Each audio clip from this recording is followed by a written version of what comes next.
13 ఏళ్ల తర్వాత అంజలిని మళ్ళీ చూశాను.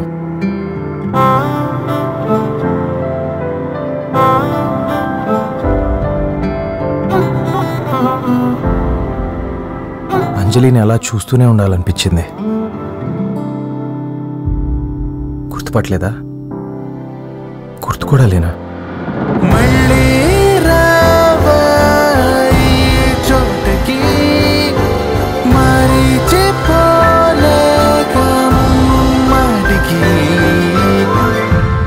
ప్రపంచ దేశాల్లోనే భారతదేశానికి ఉన్న ప్రాముఖ్యత ఇంత అంతా కాదు.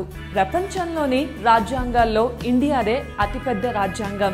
448 ఆర్టికల్స్, 25 భాగాలు, 12 షెడ్యూళ్లతో ఉంటుంది. రెండవది, ఆసియా సింహాలను పరిరక్షిస్తున్న ఏకైక దేశం ఇండియానే.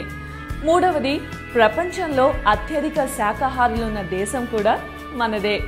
దాదాపు 40% భారతీయులు మాంసాహారం తినరు. నాలుగవది, ప్రపంచంలో ఇంగ్లీష్ భాషను అత్యధికంగా మాట్లాడే రెండవ దేశం భారత్.